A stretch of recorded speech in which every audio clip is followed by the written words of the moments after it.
How are we? Or good morning, good evening, good afternoon, good night. Welcome to the live training sessions that we have here at Unity Technologies, usually once or twice a week. And as Tish says, about this time.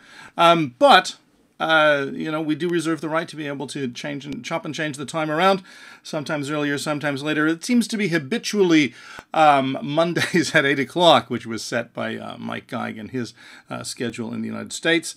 Accent aside, I'm broadcasting out of Britain, north of London.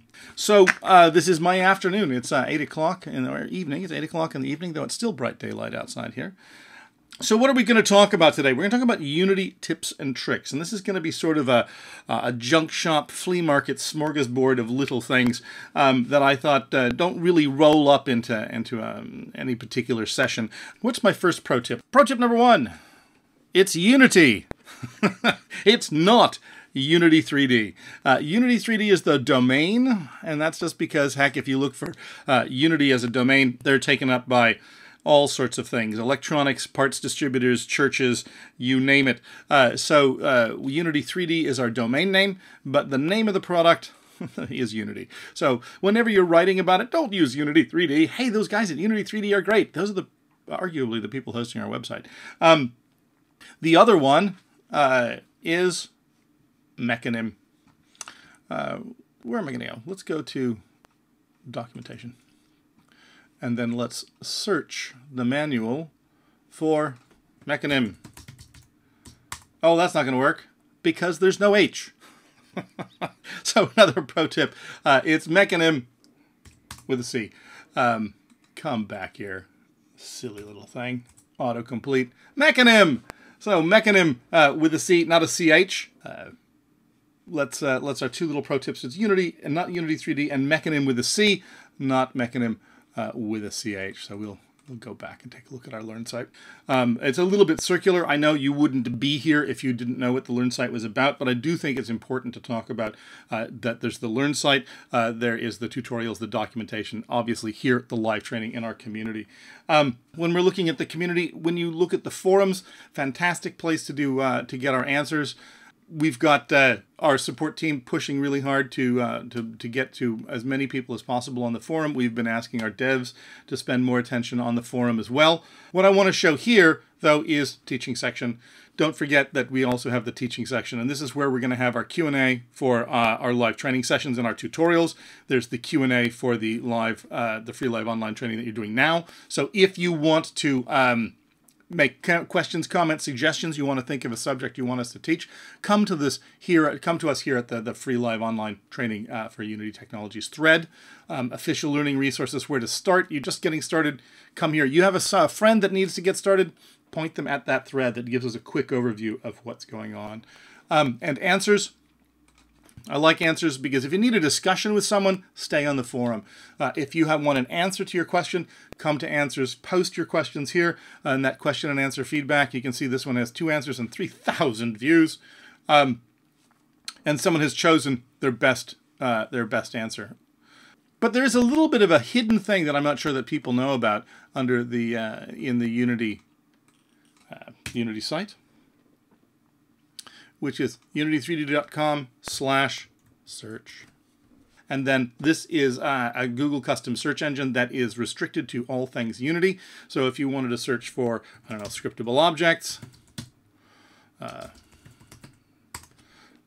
it'll return, starting off, we can see our documentation, stuff and answers. None of this is anywhere off-piste as it would be. This is everything that is in the Unity 3D world, so you're not going to get, the custom search engine is going to constrain it into finding out about Unity. And you can see up here, all answers documentation. You can constrain it even farther and say, I just want to find out about scriptable objects here in the documentation or in the Learn section.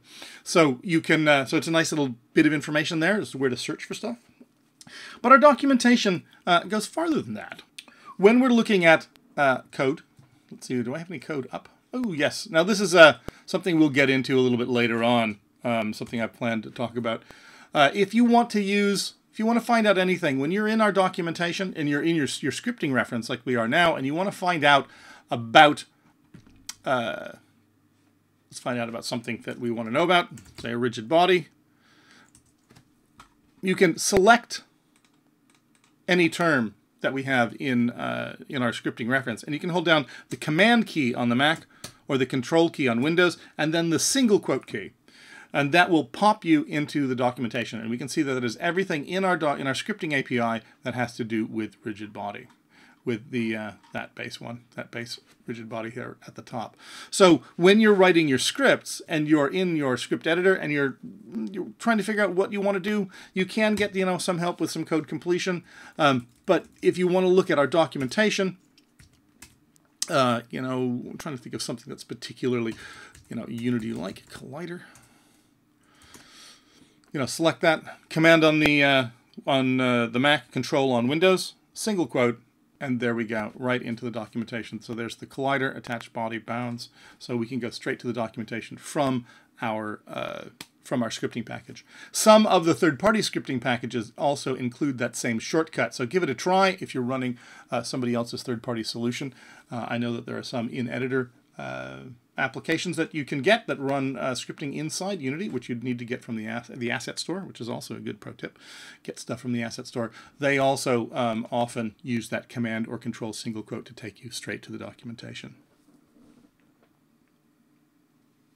Sorry, I'm doing two things at once. Let me come back to the chat. Hybrid 25, you use Google search. Yes, but this is a Google search, but it's constrained amongst all of our sites. So it's just nice that it's already laid out and you can just get to it by going to unity3d.com/search, and you know that you're not going to get anything else that's unrelated. I'd say the only thing for me that's missing here is MSDN. There is a custom search that's in my footer that is an older custom search engine that also includes Reddit and MSDN and some of the other places. The artwork. So Absray, the 2D Catch Game live session is actually in a thing called the 2D pack, which I think I can get to. I'll just show you on the asset store here. SAS, I have an asset store. No, we don't want that. Just, what's that? Go away. Asset store. Let's see what we get. Unity's asset store. Thank you. And we're looking for the 2D pack. Now, we had some problems with the asset store earlier today. They were doing some planned maintenance, so I'm hoping it's not down on the web as well, because there's an upgrade. We're adding localization to other cultures in other countries, so I believe it's come out in Korean. And so there was some planned downtime that may be either slowing things down or making it inaccessible. Okay, so but it's on there on the website as 2D pack. And you can find out all of the 2D assets from that and other 2D games. The shortcut key to Windows from MD is Control plus single quote. On the Mac, it's Command plus single quote. Tish, from what I gather, you can't, scriptable objects, you cannot save data at runtime, as far as I'm aware. So, back on track for tips and tricks. That's still doing documentation and coding stuff. The other thing that I think it's worth noting is code tags. When we're in the forum and we are writing a post, we want to know about something, we want to ask a question, and we want to post code, use code tags. Now, I've got two posts on this, one in the Unity support forum and one in the scripting forum. And it basically, we need to surround your code by, in brackets, code and slash code. And this describes it in detail, but essentially if your code is in code tags, it will display properly in the forum. If not, it's going to look like text and it'll get rid of the white space. It's really hard to read. But the other thing that's very useful, coming back to our documentation, is that all of the items that are tagged in Unity's API have quick connects as well. So you want to find out about instantiate, you can click through directly from the code inside the forum. So if you have some questions, you're looking at code in the forum, you're reading someone's post, and you think, what does that do? I mean, how does instantiate work? Or what about destroy? You can click it, and you can find our documentation on it. So you can go straight from the code snippet, whether it's somebody answering your question, so someone posts code back to you, or you are reading somebody else's code and you want to find out more information and you're on the forum and you don't want to go digging out that you don't want to go digging out your scripting reference. You can click through directly to the scripting reference from the forum just by following the links. The shortcut in MonoDevelop you need to select, let's go back to MonoDevelop. You need to select something that Unity cares about, not something that you've written. I've written something called inventory item, command single quote will give me a search for inventory item, but it's not going to return anything. So MonoDevelop, it should be command single quote, and the single quote button holding at the same time is, you know, like the apostrophe, and or control single quote on Windows. Will there be any live sessions about coroutines anytime soon? Put a request in on the forum, and I'll start scheduling that in. I've got stuff scheduled for the next 2 to 4 weeks, and I don't have coroutines outside of where we use them in games, but we can do that. Put a request in, and we'll see what we can do about getting one out there. Mitralone, it should jump to the correct line. If it doesn't, I don't know. We'll take a look. If you have a German keyboard, you need to press Command Shift single quote. Some of these are quite literal, because I know that MonoDevelop, like to make the type size bigger, is Command plus. But the plus is the shift over the equal sign, so I have to do Command Shift plus to get it to get bigger. Oh, sorry, I'm on the wrong computer there. 2 computers running. Command Shift plus, and that gets bigger and smaller. Whereas if I hit just the command button and the same key that has the plus sign on it, I'm actually doing command equals, and it doesn't work. So if your single quote is on the upper part of, and you need the shift key, you probably have to hold that down as well. One other thing while we're on the forum, here's a little trick.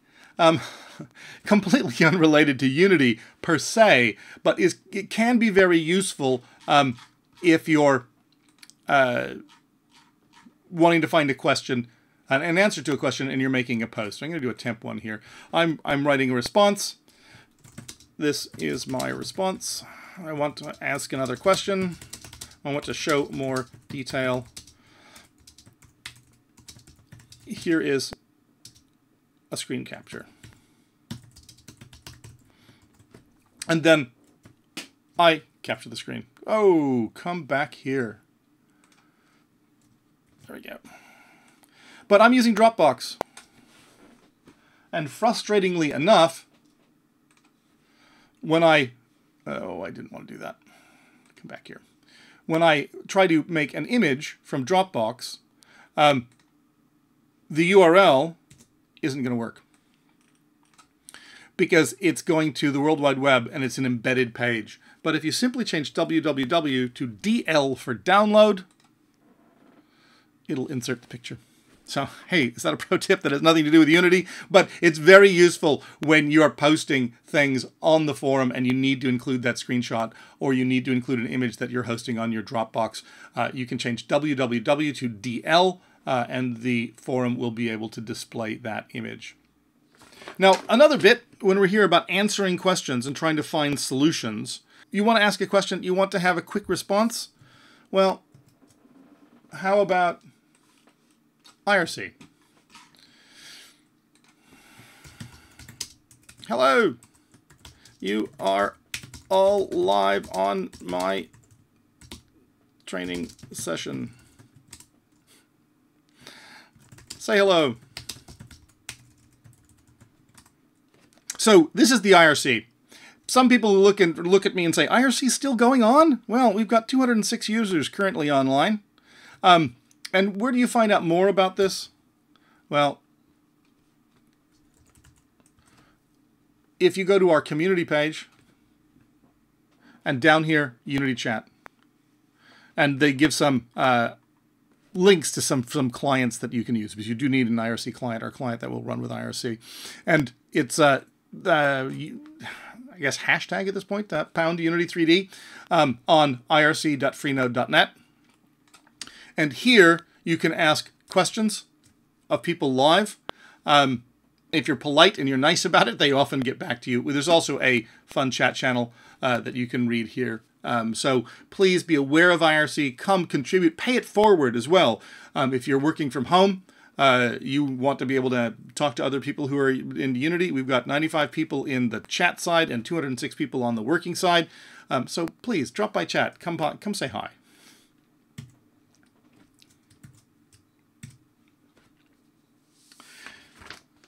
Now,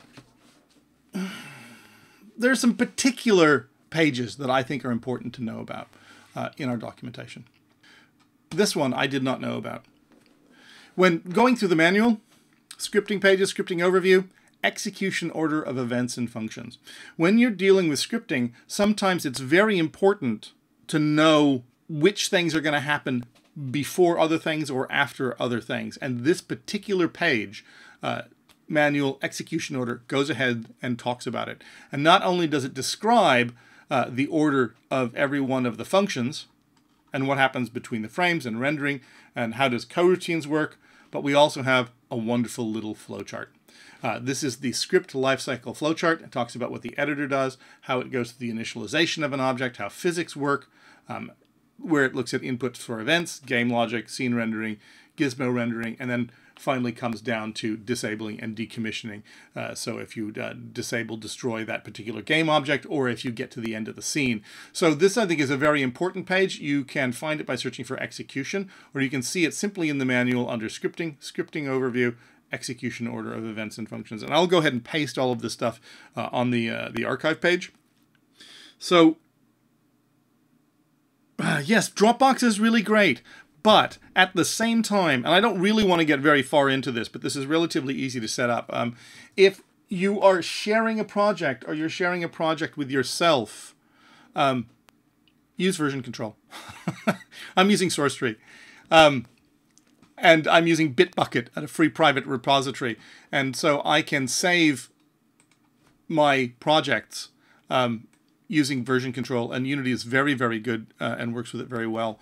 So if you're doing work and you're sharing a project with somebody else, don't use Dropbox unless you're absolutely sure that you want to hand it off without limit. And they're going to work with it and then hand it back. Two people working on the same project in Dropbox is a recipe for disaster. You should use proper version control. I should do a session on version control, but pro tip, learn it. It's really easy. I was quite surprised at how easy it was, especially with some of these new front ends like SourceTree on the Mac and Bitbucket on the web that's holding my repositories. There's lots of different ways that you can deal with that. So definitely don't use Dropbox for sharing files, but don't use that for a replacement of version control. While we're talking about simple scripting, let's take a look at scripting in Unity. Let's create a very simple C# script. My test script. My test script. This be my test script. We'll have to fix that. Okay, adding the T. Let's just go ahead and edit this. This is going to cause all sorts of errors, which is what I wanted to show. Was showing some errors. And remember, I've changed the T in my file on the desktop, so I need to change the T here, or in my project, so that that my script name matches the class inside it. What I wanted to show you is errors, and I didn't really think about it. I've got lots of errors. Actually, only two. How do we read them, and what do they mean? Well, the console. Well, let's pretend we don't have the console open at all. How do we get the console open?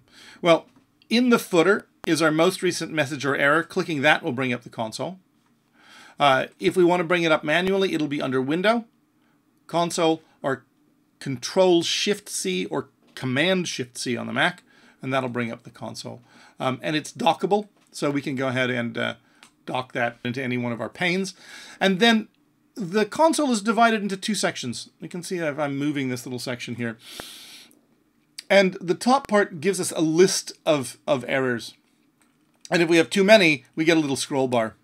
I've crushed it down, but this little scroll bar appears on the side. The bottom section, though, is just for, it seems kind of silly, why are you displaying just the same line? Well, some errors can be many, many, many pages long, especially if you include the trace to figure it back the path that it caused from the initial user event that comes down to the final error. And the other difference between the top and the bottom is the bottom part is copyable and pastable. So you can, I'm just going to paste this into back into MonoDevelop here. So you can copy and paste the information that you get from this bottom line in Unity, whereas you can't copy and paste the error message at the top. So if you wanted to, say, go to the forum and say, I'm having trouble, my script isn't working, here's the error, you can copy it out of the bottom part of the console and paste it into your forum post. Excuse me. Now, if you double click on one of these, it should load up the exact line. Now, someone was saying they were having problems with the lines. I seem to be going to the correct line, so I'm not clear as to why the line isn't working for other people. Unexpected symbol instance. Oh, that's because I've got collider up here, because we left that up here and we saved it. So I'm going to delete the excess collider. That's probably what was giving us the original error. And then we save this, and then we should get a bunch more. Ooh, look at that. So how do we read these? Well, the first part is they give us the path, and they tell us where in the project the file is that's causing the problem, which in this case is assets reference support example.cs, and then on line 18. And I believe the next bit, which I don't really pay much attention to, is 23 characters in on the line. Then it gives us an error number, and then a description. And it's telling me the type or namespace item list could not be found. Are we missing a using directive or an assembly reference? In this case, I've just copied and pasted a script from a different project, so I have not defined what item list is. I don't have the class defined, so this script is breaking, and that's true for all of these. Item list has not been defined. Neither has inventory item. So I have classes here that haven't been defined. Dictionary, generic dictionary, is because I'm not using the correct namespace. So if we look at this one specifically, it's telling me dictionary could not be found. Are you missing the using directive or assembly reference? And the error is CS02246. We'll look at this in a second. The way I can fix this is simply by adding that using system.collections.generic, because this is a generic dictionary. So now if I use the namespace, we should see that particular error goes away. It's replaced by another error because this script is, as I said, just nipped out of a different project. So normally we don't need to know what these error messages mean. We can find out what's going on just by reading the text. And there are some that are very simple. I'm just going to put this back under wraps. Put this back into so it doesn't compile. And let's get rid of all this junk. And say things like debug.log. Debug.log. Hello world.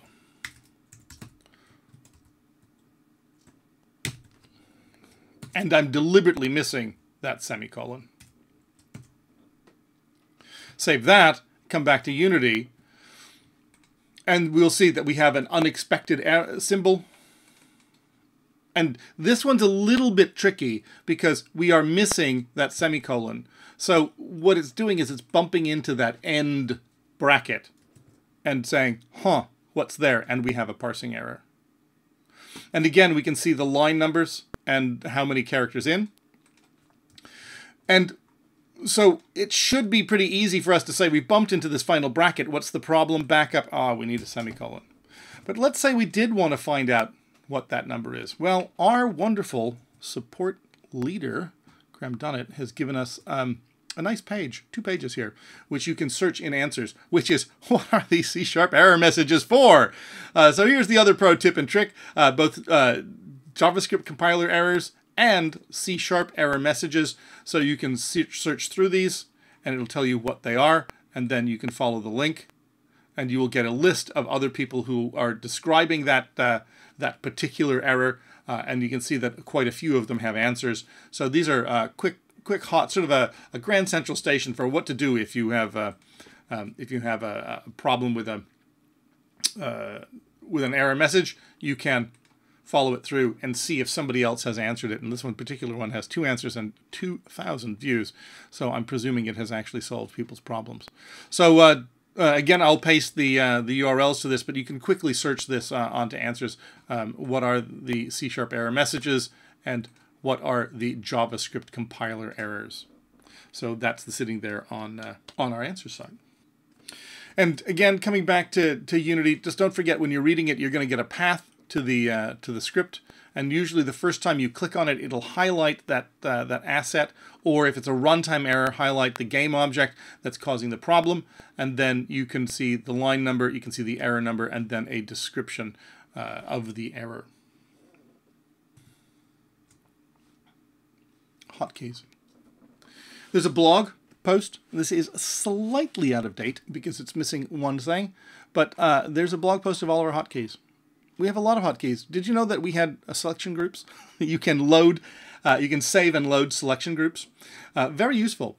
You can also not only frame selected on an object, but you can actually follow that object as it moves through the environment. Let me go back and fix our test script because it's gonna sort of blow things up here for now. And we'll try to get into some other more interesting tips and tricks in just a sec. Let's clear that. And so when we're looking through the scene, I've got a scene up here by Steve-O. It should be Michael-O. Michael-O. I borrowed this off of one of our other evangelists. This is you can get this on the asset store. And we hit the frame selected. And that will show us the thing that we're looking for. And speaking of which, we were in 2D mode. So there's the 2D key and the 3D key, so we can go between 2D and 3D mode. We've got fog on. So what we're looking at right now is the scene, but we've got our fog on, so I'm going to turn our effects fog off so we can see it a little better. And so we can frame selected with the key, so you can pick an object either in the scene and hit the F key and frame selected and you'll zoom in on it, or you can pick an object in the hierarchy and hit the F key and you will zoom in on that. And we've got something in the way is what we've got. There's our lamp. But let's say we have something that's moving. How do we deal with that? So let's say we have, let's just create a ball. So let's just close down our hierarchy a little bit. And let's create a sphere. And frame selected, remember that's F under edit. Frame selected, we will zoom in on that a little bit. Woo! And let's do another little trick. I want to add a rigid body to this. And you know how we can add a rigid body with it selected? We can click on add component. We can go to physics. We can go to rigid body, add it. On the other hand, Shift Control or Shift Command A brings up the add component menu and puts the cursor into the search box.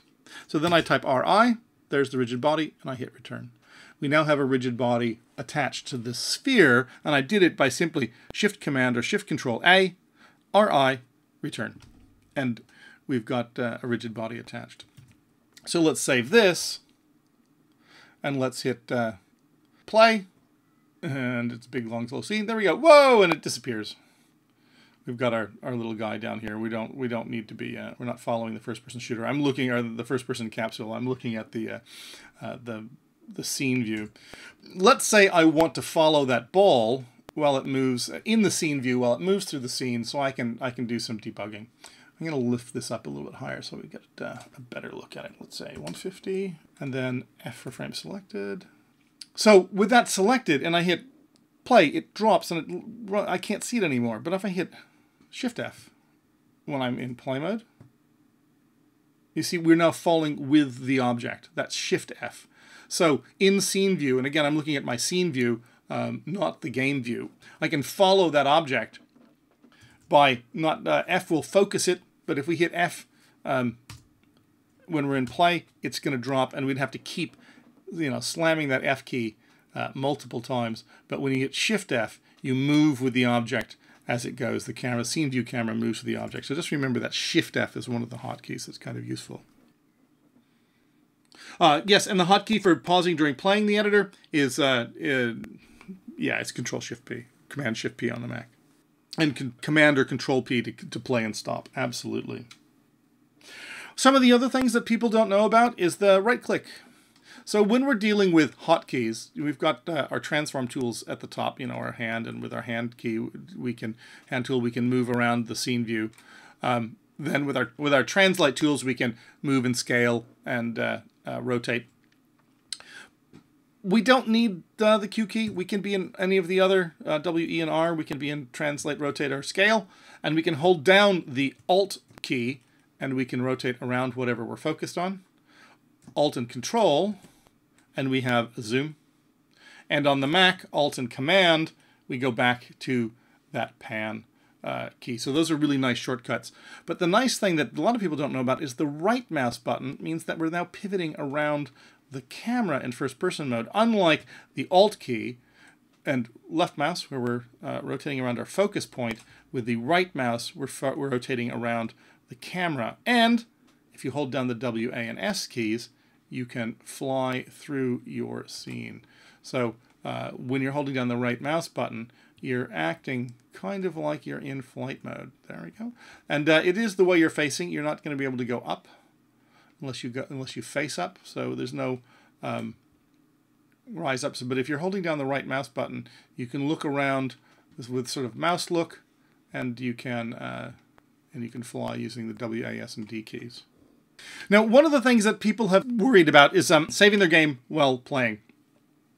And sometimes they are doing something and the scene isn't moving very much. I mean, if we were in this particular scene and we started editing, we might not tell the difference between the scene playing and the scene not playing, so we can make changes that aren't saved. Yes, the buttons at the top have gone blue. But another quick tip or trick is to go to the Preferences, and in Preferences, change the tint of the play mode. And you can go to Colors, and there is a thing called Play Mode Tint, which is a slight darker gray. So when we hit play, it gets a little bit darker. But you can change this around to being, come on, Mr. Color Picker, anything you'd like. Now, some of this gets kind of ridiculous, as you could make it black. You wouldn't be able to see a thing, which is kind of silly.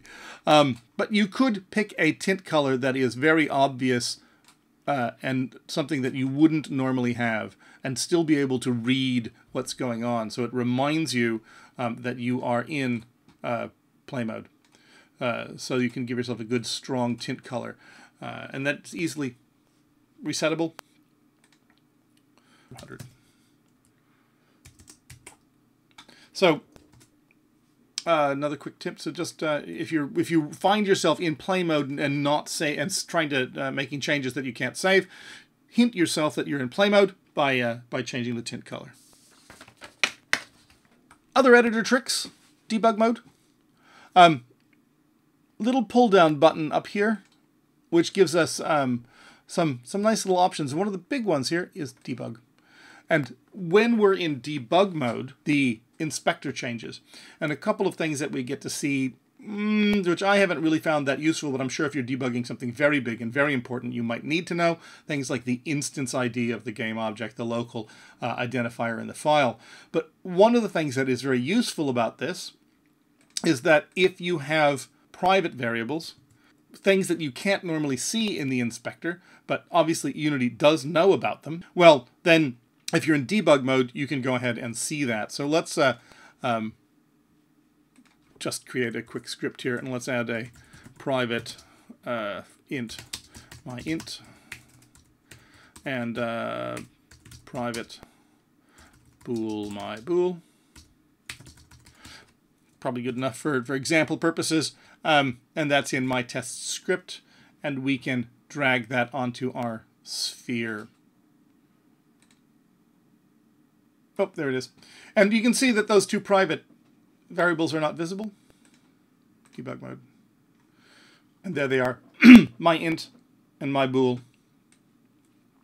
So we can see in debug mode some of the things that are going on behind the scenes that we wouldn't normally want to see or expect to see inside the editor. So just be aware that you can go into debug mode and get more information about the inspector. And while we're here, did you know that you can lock the inspector? That's this little lock up here. So if I see, notice that I'm on the sphere, I've locked the inspector, and now I can select other game objects, and I can't inspect them. That seems kind of silly. Why would I want to lock the inspector so I can't see what I'm doing? Well, there are some good reasons for that. Because let's say we want to add a new tab, and it's an inspector. Now I have two. And I could dock that inspector down below. So now I've got two inspectors.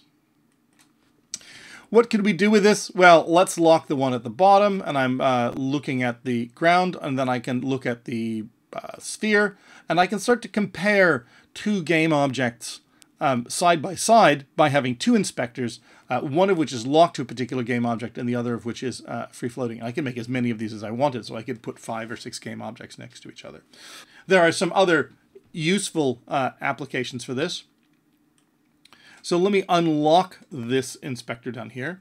I'm going to go to Edit, Project Settings, Time. And this includes things including my time scale. And it was Duck, or Ben Pitt, one of our other guys in the field team, that showed me this. And so then we lock this, and then we go back to our normal gameplay here. But we now have a time scale window, so we can hit play. Let's frame selected again on that sphere. Let's make our sphere selected. So there's our sphere. Let's go ahead and hit play, and then once it's started, let's change the time scale. Shift F. So now we can change the time scale of our game. And notice that you can see in the background that I can make the particle systems go backwards over here by changing my time scale to a negative. But I can change the time scale of my game now by having this inspector window open because I've got two locked windows. I'm going to go ahead and close that one. One other thing you can do with these locking the inspector, let's say we have a list or an array.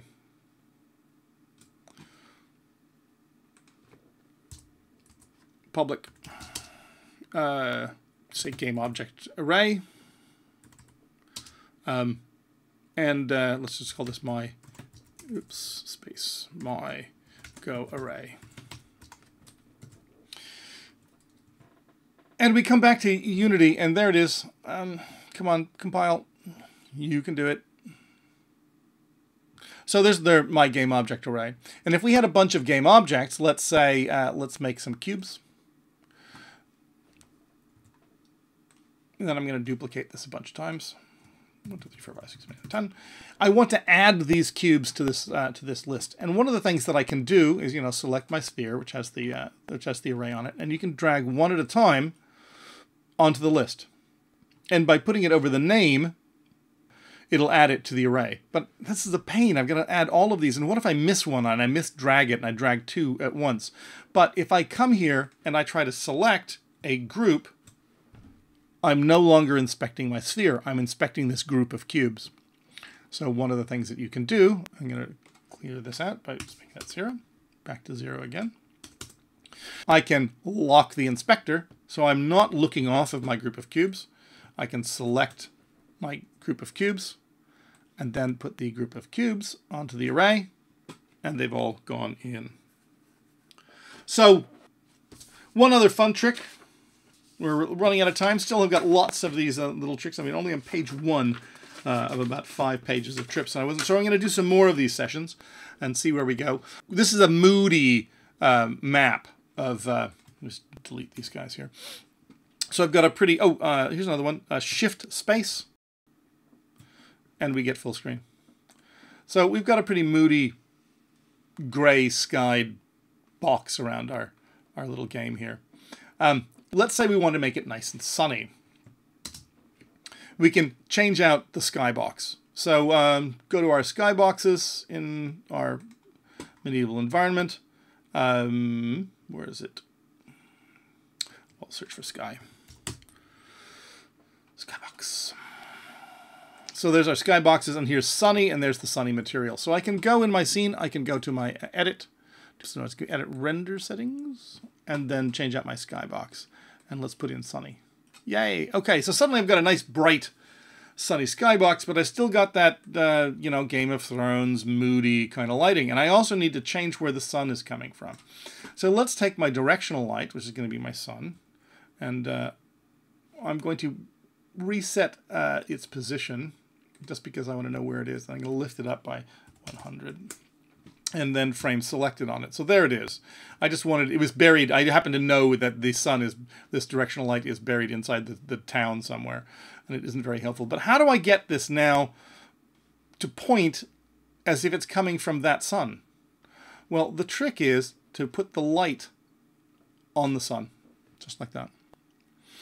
And then there is a thing called align with view. I'm focused, because when I hit the frame selected or the focus key, I'm focused on that light. So it's the center of my view. So then when I look around, if I put the light directly in the middle of the sun, I'm looking straight ahead at the object and straight ahead at the sun. So I can say game object align with view. And so now that game object, that directional light, is looking exactly where I am, which is right at the sun. So I'm going to hit frame selected again, so I can get my directional light in front of me, because it's actually right where I am right now. So frame selected. So there's my light again. But I want it to rotate around now 180 degrees. It's pointing directly at the sun. So I can grab either one of these axes and spin it around. But if I want it to be exactly 180 degrees, then what you can do is hold the control key down for snapping and snap it around until it's facing exactly, oops, come back here, exactly the other direction. There we go. So now we've lit our game to be exactly from that sun. I mean, arguably it's a bit gloomy. Again, we could take a look at our directional light and brighten it up, 0.6, 0.65, get it nice and bright, and then maybe we want it to be a tad bit hotter. And then walk around. So that's now lit. And lit to our skybox. A little bit brighter. With our castle. Birds in the sky. And there's our sun. Woo! Anyway, so that's the session. I will come back and do more. But more tips and tricks later on. Try to schedule them. This is kind of fun. We'll try to get into something a little bit more meaty. I know that we had a lot of what Unity website is like today, but I did want to get that out of the way. Questions. I don't have a lot of time tonight to answer questions, so what questions do you have that I can answer in the next, I don't know, 10, 15 minutes? Here, I'll put up some fun eye candy here for us to look at in the background. The scene is actually available from the asset store. I'm having trouble loading it. We had some planned downtime today. The asset store was, we were implementing, if I remember correctly, a new language, new localization. Yeah, so that would be,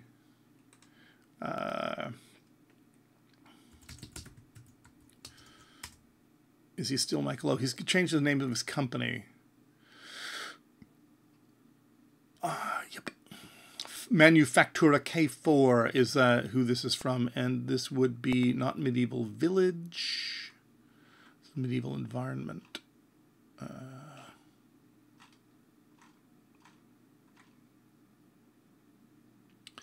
least.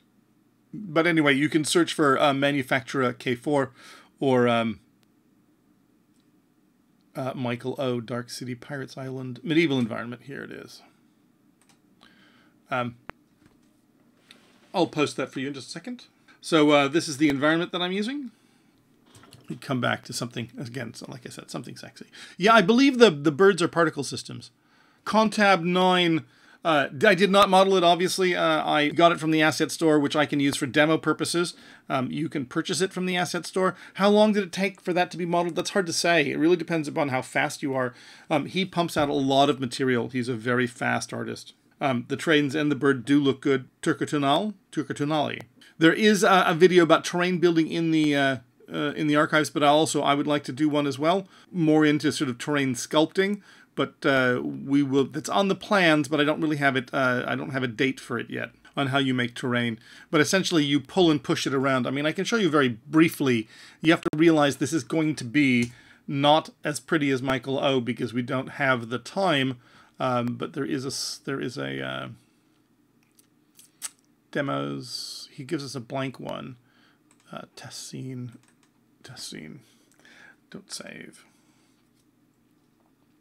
And this I was pulling around the terrain earlier today.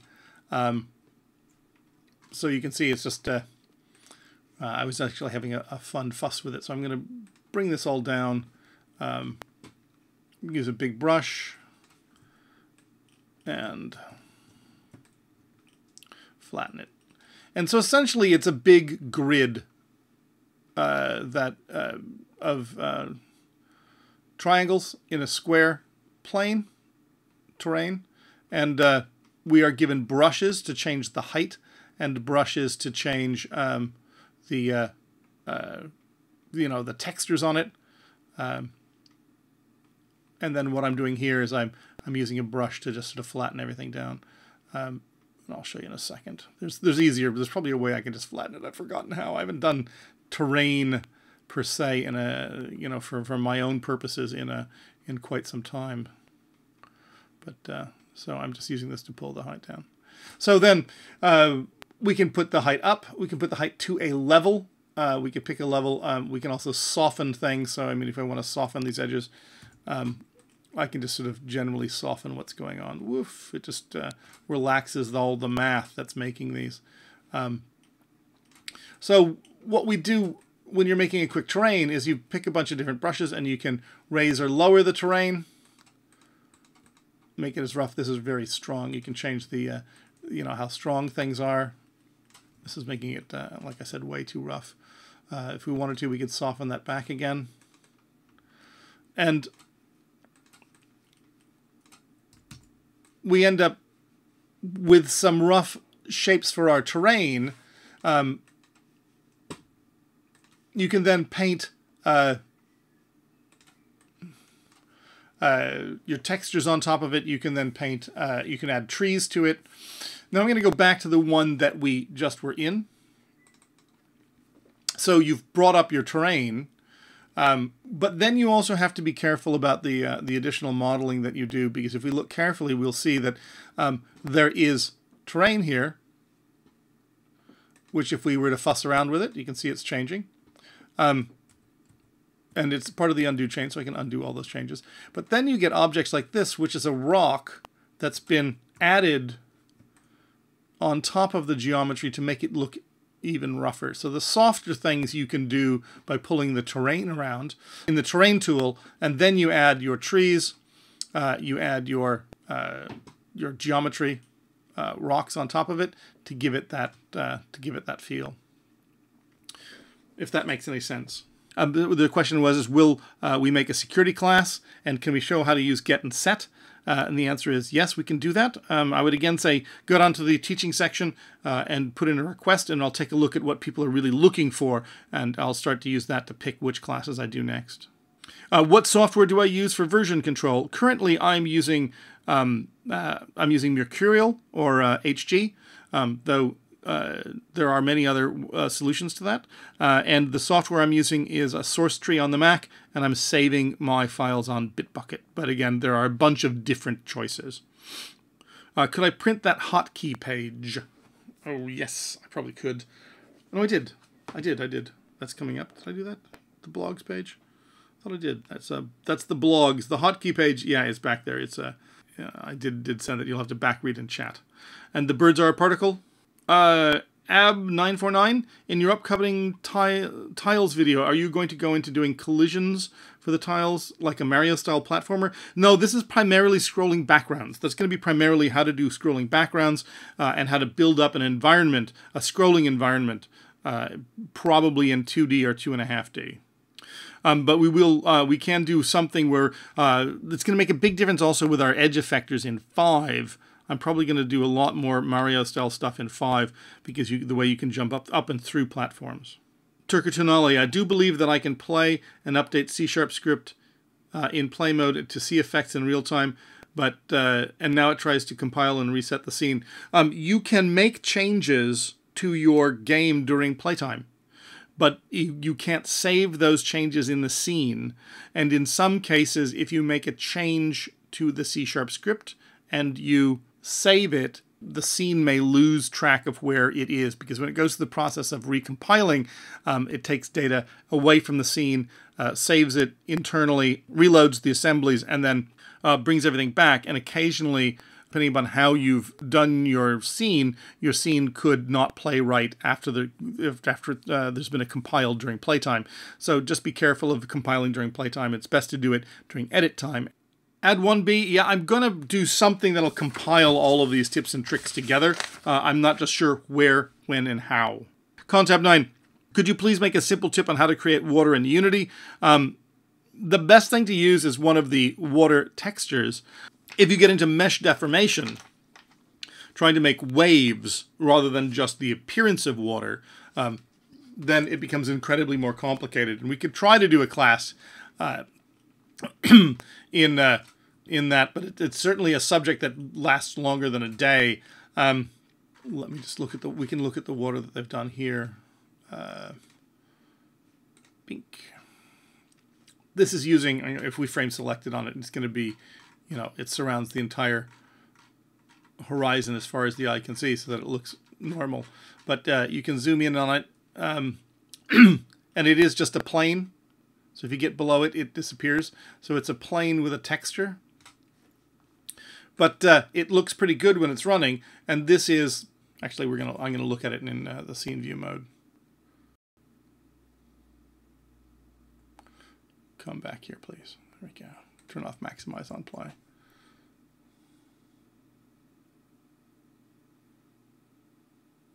So I mean, a lot of the water textures that people have are pretty effective at making water seem to be water.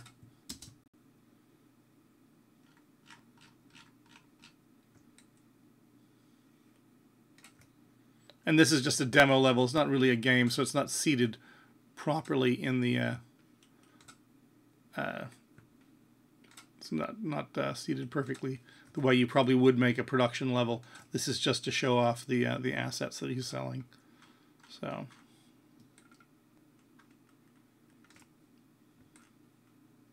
oops, we've gotten below the plane. But feels like water, so I would use one of the built-in water textures, and then it's a whole nother layer of research to make deformed water.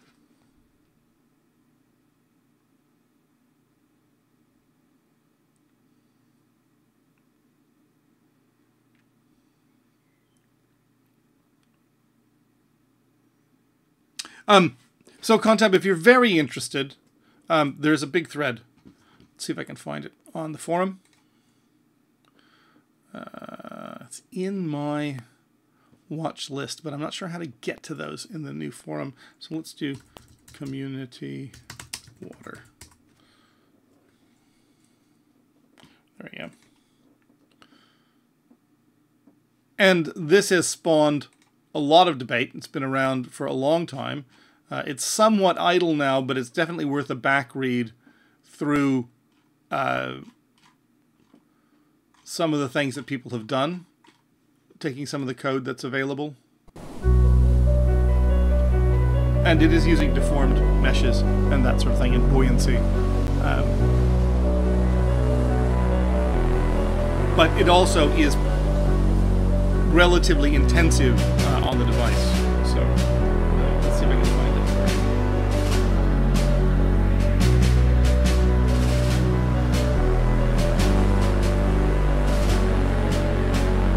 Do you know how to start a game but to keep the view in the scene without automatically going into game view? Yes, that's with when you're in Unity. It's whether you choose to maximize on play. That's this button down here. If maximize on play is selected, it will fill the screen with the game video. If maximize on play is not selected, then when you hit play, you'll see the game playing down at the bottom and the scene at the top. Fresna, you can make... I made and sold games with the free version and used the money that I made on the free version to buy my pro license. Well, it's a bit of a lie because when I was doing it, there was no free version, but I had the cheap version, and I used the money from the cheap version to buy the expensive version, and then version 2 or something like that, they ended up making a free version. But yes, you can make and sell games with a free version. Terrain is an asset rather than a component. It's all built into one. Main CPP, if you're having trouble opening the asset store other than right now, because I think they were doing some planned maintenance, you can put in a support request because you should be able to open that up without a problem. Is the code used in previous live sessions available anywhere? It should be available with the lesson in the Learn Lesson section, and if it's not, it will be on the asset store. If you have any questions, post that in the forum. Best place to ask questions and to post things is in the forum. So forum, but where I'd like you to go to is the teaching section into the live training thread. So if you have any questions, post them here. So we're in home, forum, general teaching, and then you can put in recommendations, requests, that sort of thing, and I'll get to them as soon as possible. Terrain is an asset. So if you want to create a new terrain, you can just go to, I think it's Game Object, Create Other Terrain. Blend shapes for waves, Grim Fandango. That's actually an interesting theory. I'd love to hear more about that. Blend shapes for waves. Oh, actually, I'm going to write that down. That is a tip and trick. I've got one from you.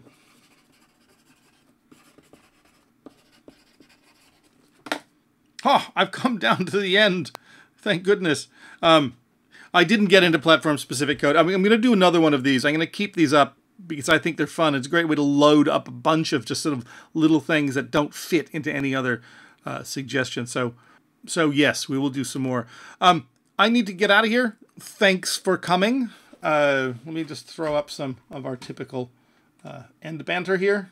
So thank you for coming, and you can follow us on Twitter, at Unity3D, at Mike Geig, at Will Goldstone, and me at The Ant Ranch. That's Adam Buckner.